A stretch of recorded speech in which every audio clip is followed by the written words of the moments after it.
Welcome to another episode of Mike on MMA, and this one is going to be UFC 146, possibly one of the best pay-per-views they've had in a long time. Even the free fights were really good. Well, most of them. Duane Ludwig versus Dan the Outlaw Hardy.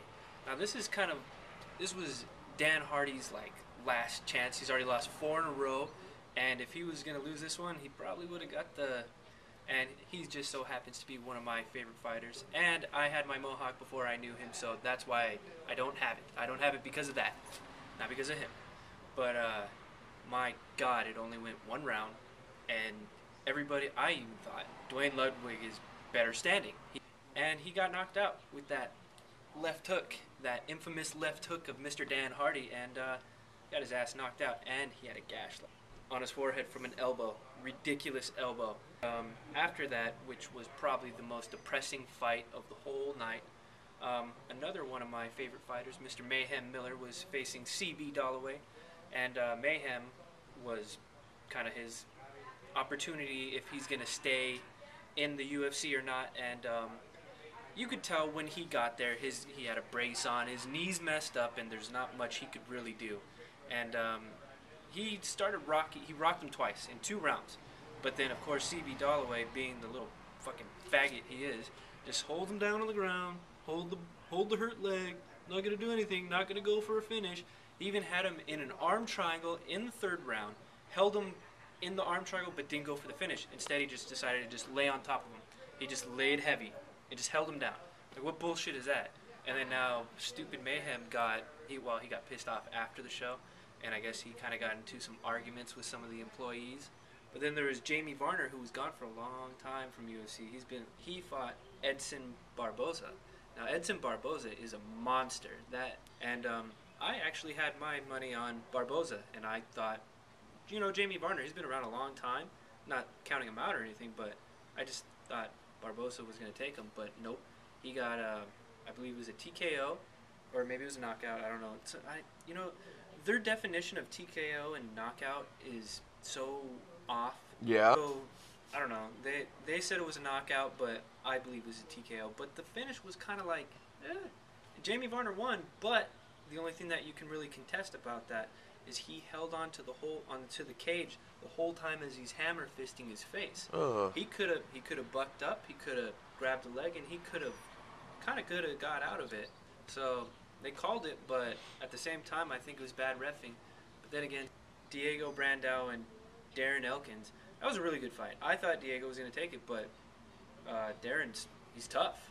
There's not much really to say about it. That was just a brawl back and forth. There's a couple times I thought Elkins was going to be out, like the flying knee right to the face, dropped him, but he was able to come back. He was able to grab him. He was able to do this. He was able to do that. So he proved he's a tough fighter, and he definitely made his way.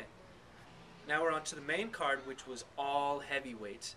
I think they actually said between all the heavyweights, the main card, and including the main event, was over 2,000 pounds. God damn. It was like 2,000 something pounds of people.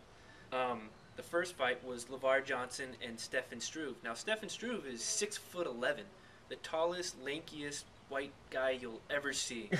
I guess now they're saying he's 6'11 and a half. He actually grew a ½ inch, for whatever reason. But I think he's from the Netherlands too. That's the weird part. Okay. He's a giant. But this was a last-minute switch-up because he was originally supposed to He was originally supposed to fight Mark Hunt. See, that's hard to say. You try saying that. I don't want to. Exactly. He was originally supposed to fight Mark Hunt, and he got hurt. He got injured the last minute, so he got LeVar Johnson, who just came off of a glorious knockout win on Pat Barry. And I thought LeVar Johnson was going to knock him out, but no, he got submitted. Stefan Struve, those long legs just, and he almost broke the arm, actually. Ugh. I'm going to skip that one because I really don't care. And Dave Herman, Roy Nelson, big country, fat boy. He got the most Roy Nelson got probably one of the best knockouts I've ever seen. And Dave Herman, a lot taller, bigger reach, everything. I think it's 4 inches taller and 4-inch reach advantage. He came over, tried to do this. You just see this big, flying, fat hand coming over, and that's I like how it's not just a big hand; it's a fat hand. Yeah, it's a fat hand. He's a fat man. Very fat. He's got, dude. That was a glorious knockout. He sat down like this. He just went and sat flat on his ass, and his hands weren't coming up. So that was the definition of a knockout. Yeah. Amazing. And we got Cain Velasquez and Antonio Bigfoot Silva. I was very disappointed in this fight. Not because it was a great fight, but I was disappointed because I don't like Cain Velasquez.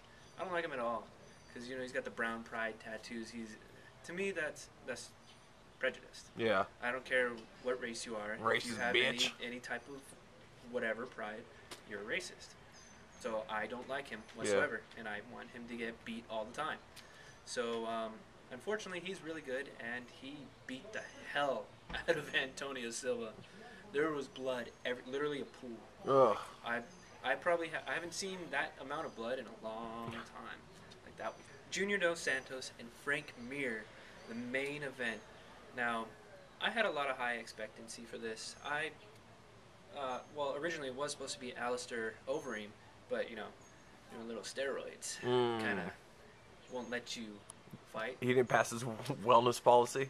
Nope. He just so happened to, get a random drug test, and Santos probably has the best hands in general, the best boxing in all of MMA. I was about to say. Boxing is amazing. Probably the best. He could be a boxer. And he'll take out all the boxers. Wow. He's big, he's fast, and he hits hard.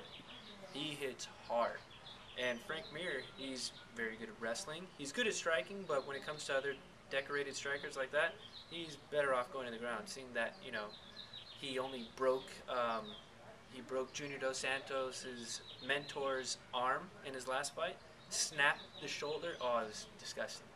But, so it's kind of like they kind of had a little feud going on there. Not really, but they kind of did. Because, I mean, if you think about it, if your mentor gets his arm broken by somebody and you're going to fight him, you're going to defend his honor, right? Mm-hmm. So, I mean, he says he didn't, but he was. Come on.